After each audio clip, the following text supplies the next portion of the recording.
meine lieben Freunde des Hubraums. Ich bin zurück aus der Winterpause und es geht auch direkt los mit einem wundersamen, sehr hilfreichen technischen Gerät, welches ich heute in den RS3 einbauen werde. Dieses Gerät hilft dabei, dass der RS3 sich besser driften lässt. So, das Gerät ist einmal hier drin, das packe ich gleich aus. Dann gibt es dazu noch diese Abdeckung hier und das elegant zuschmeißen, nicht beschmeißen. Dann gibt es noch eine Menge Kabelbinder, die ich gleich aufsammeln werde, noch dazu. Und ich muss jetzt allerdings erstmal die Rücksitzbank von dem RS3 ausbauen. Also versuche ich mich mal dran. Dieses Gerät hier wurde mir von DSA Elektronik zugeschickt und das ist eine Haldex-Steuerung. Beinhaltet hier einmal ein Display mit Kabel, dann das Steuergerät, eine Einbauanleitung, eine Abdeckung, die wird unter den Rücksätzen montiert. Doch bevor ich mit dem Einbau beginne, noch ganz kurz dazu, was das hier eigentlich ist, wofür ich das gebrauchen kann und wie ich darauf eigentlich gekommen bin. Ich habe, vielleicht habt ihr das Video gesehen, in meinem RS3 Video bemängelt, dass sich der Wagen trotz Allradantrieb wirklich nicht so gut driften lässt. Ja, Allrad kann man driften, sofern auch wirklich Allradverteilung vorhanden ist. Bei dem RS3 ist es nur das Problem, dass der überwiegend frontangetrieben fährt. Der schaltet also die Hinterachse prozentual zu, wenn er merkt, okay, jetzt wird die Hinterachse gebraucht. Ist im Straßenbetrieb, ganz normal im Straßenverkehr auch super, wie das funktioniert. Allerdings möchte man damit mal so ein bisschen Dinge abseits der Straße machen, die man jetzt nicht so im normalen Straßenverkehr macht, funktioniert das mit dem Wagen leider nicht so, wie ich es gerne hätte, wenn es ums Driften geht. Der schaltet die Hinterachse viel zu spät zu, also kommt dieses Gerät hier ins Spiel. Das ist eine Haldex-Steuerung, die wird dafür sorgen, dass man die Antriebsverteilung besser regulieren kann. Das Ganze kann man dann einstellen über dieses mitgelieferte Display hier. Sobald das ESP ausgeschaltet wird, schaltet sich dieses Ding hier ein und dann kann man auch die Kraftverteilung 50-50 auf die beiden Achsen zum Beispiel einstellen. Und noch vieles mehr. Ich muss mich da selber erstmal reinstudieren. Ja, wie bin ich darauf gekommen? Und zwar durch den Reini Sampel. Vielleicht kennt ihr ihn, ist ein guter Freund von mir, der mir das Driften beigebracht hat, unter anderem. Und der hat über viele, viele Jahre eine Driftstrecke in Österreich, wo man eben auf Schnee und Eis da driften kann. Und der hat viele von diesen was ist die Mehrzahl von RS3? Und hat auch dieses Problem erkannt und hat gesagt, hey, wir müssen irgendwie was machen. Und hat das zusammen mit dem Daniel von DSA Elektronik entwickelt. Ganz wichtig noch zu sagen, offiziell, ich sag's euch, offiziell ist das Ding hier nicht im Straßenverkehr zugelassen, sondern nur auf Teststrecken. Nur damit ihr es wisst. Diese Haldex Control hier, die kostet ungefähr knapp 900 €, so wie bei allen guten Autozubehör und Elektronikteilen muss man halt ein paar Euro ausgeben. Aber wusstet ihr, dass ihr euch so einen Betrag zum Beispiel bei einer Steuererklärung wiederholen könnt? Viele Leute verschenken nämlich eine Menge Geld, weil sie keine Steuererklärung machen. Das ist den meisten nämlich zu kompliziert, aber das geht jetzt ganz unkompliziert bei dem Partner dieses Videos, nämlich Zaster.de. Dafür registrierst du dich bei www.zaster.de und gibst ein paar Daten von dir an und das Ganze geht in weniger als 5 Minuten ohne Papierkram und ohne Stress. Die lassen dann von einem professionellen Steuerberater kostenlos und unverbindlich prüfen, wie hoch deine Steuererstattung sein könnte. Du erhältst dann ein Angebot von Zaster.de und dann entscheidest du selbst, ob du die Auftragserteilung dafür geben willst oder nicht. Nach der Auftragserteilung macht dann der Steuerberater für dich deine Steuererklärung. Die Gebühren dafür fallen erst an, wenn du die Erstattung wiederbekommen hast, wird also damit verrechnet. Vielleicht kriegst du ja so viel dabei raus, dass so eine Haldex-Steuerung locker drin ist. So, und wir bauen das Ding jetzt ein, dafür muss ich einmal nach hinten. Hier befinden sich versteckt so Klipse. Das ist auch wirklich super schwierig, da dran zu kommen. Da muss man extrem viel Kraft aufwenden. Deswegen, Klaus, dein Einsatz. Also kurz, um zu zeigen, auf dieser Seite haben wir es schon hinbekommen. Da ist der Clips. Und jetzt muss der Klaus das auf der anderen Seite auch nochmal machen. Also das geht nur so, ohne dass man sich den Rücken dabei bricht. So. Ups. Das fühlt sich so an, als hätte ich jetzt den Audi in der Mitte durchgebrochen. Nee, das war nur der Clips. Zeig mal, heb mal an. Ja, super. Guck mal, kannst du direkt auch hoch machen. Und hier sind auch schon die Abdeckungen, die wir suchen. Ja, nimm mal ganz raus, dann haben wir auch mehr Platz hier. Ja. So, super. Jetzt haben wir ja fast ein Kombi hier. Hier muss man aufpassen, hier ist mir schon ein Teil abgebrochen. Das ist auch geklipst. Ja, guck mal, so sieht das da drunter aus. So, jetzt wird ja hier diese Abdeckung mit beigeliefert. Hier sind ein paar Steckverbindungen. Dafür müssen wir jetzt aber erstmal die alte Halterung hier lockern. Die ist mit solchen Clipsen befestigt. Achtung, nicht zu doll da irgendwie dran rummachen, weil mir ist hier schon ein bisschen was abgebrochen, aber das ist nicht so schlimm.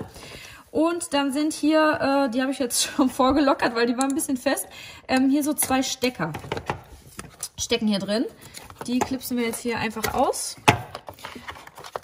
Und dann müssen wir noch diese Gummihalterung hier einmal aus dem Deckel nehmen. Auch das geht relativ einfach, weil der Deckel, der wird ja jetzt ausgetauscht. Jetzt kommt diese Gummihalterung hier in diese neue Abdeckung, wo die neuen Kabel sind. Geh doch da rein. So, jetzt. Zum einen haben wir jetzt von der neuen Halterung hier die 2 Kabel. Die sind jetzt quasi so diese Zwischenkabel, die die Haldex-Steuerung jetzt gleich mit dem Fahrzeug verbindet. Zack, da hat es geklipst. So, sehr gut. Und jetzt der Tankgeber zuletzt. Der kommt wieder in seine Ursprungsform hier ran. Jetzt stecken wir die wieder in diese Halterung hier rein. Die sind extra so Halterungen. Diese ganzen Clips, die machen mich wahnsinnig.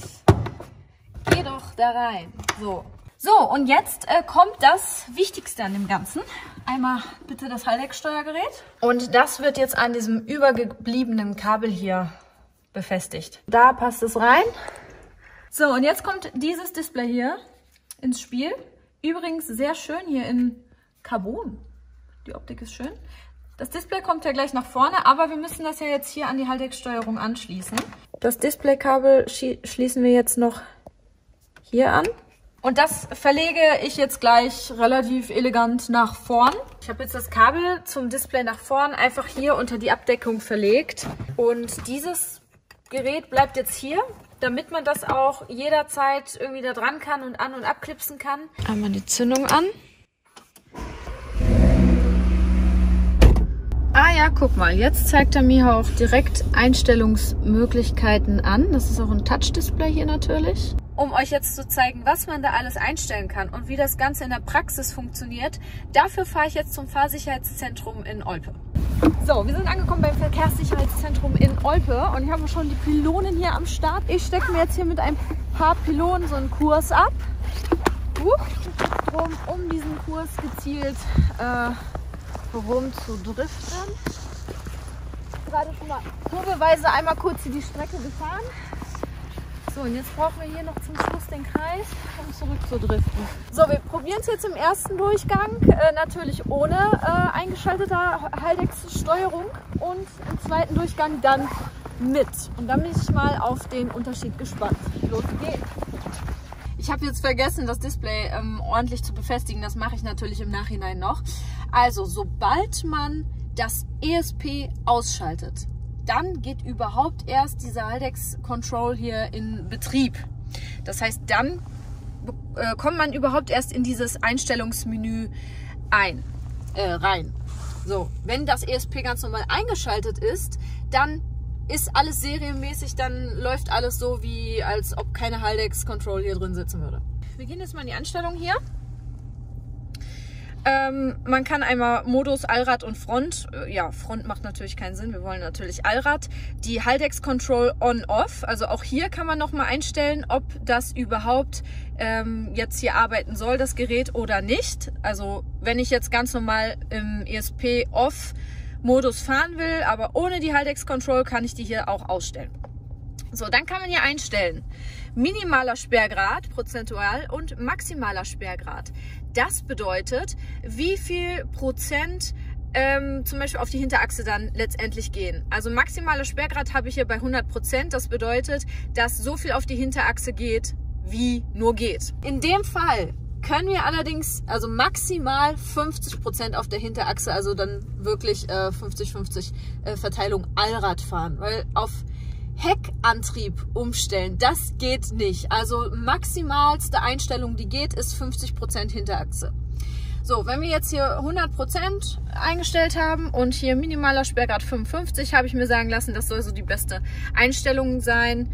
Dann gibt es hier noch diese Einstellungsmöglichkeiten zur Sperrgradreduzierung über Lenkwinkel. Die schalten wir aus, auf Schnee und den Schubbetrieb offen.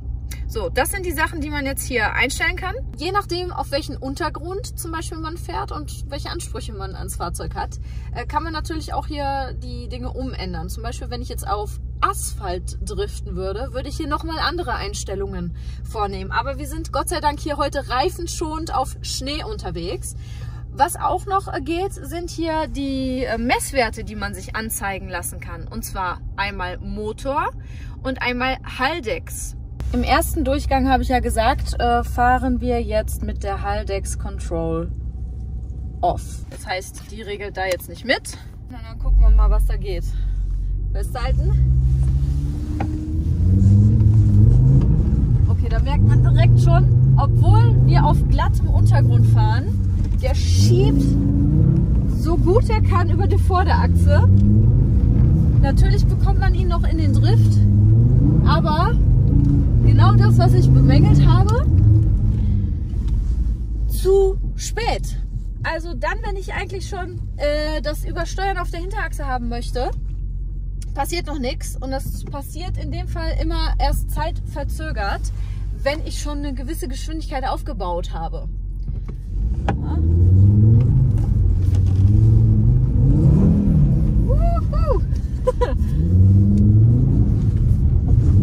Oder da gegen ein paar Eisblöcke gefahren. So, jetzt schalten wir das Ganze mal ein. Haldex Control On. Das ist ja so super, dass man das hier mal so easy peasy umstellen kann. Wie gesagt, wenn ich das jetzt noch ordentlich befestige, dann sieht das Ganze auch noch schön aus. Ja, da kommt er direkt, merkt man. Okay, ja, also weil er hier jetzt eigentlich gar nicht mehr so viel Gas braucht wie gerade. Ja, Moment. Müssen wir mal.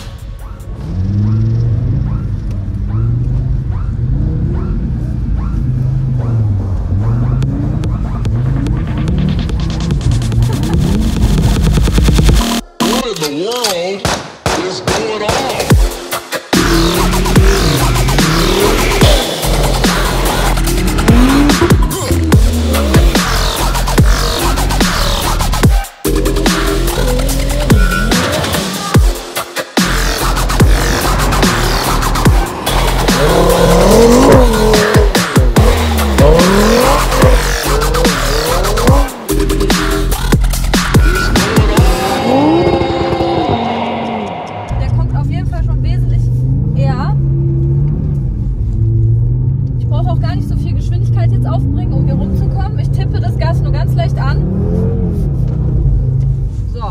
Also es ist wirklich ein deutlicher Unterschied, liebe Leute. Und ich muss wirklich sagen, also wer sich so einen Wagen holt, um damit sowas machen zu können und um damit Spaß zu haben, da sind die knapp 900 € es wirklich wert. Weil sonst kann man das eben nicht so. Und dann hat man so ein Auto und denkt sich, oh Allrad, wie toll. Und dann eiert man da rum und das ist irgendwie nichts Halbes und nichts Ganzes. Und ich habe jetzt hier total Spaß. Der Klaus eher weniger. Ich habe auch Spaß.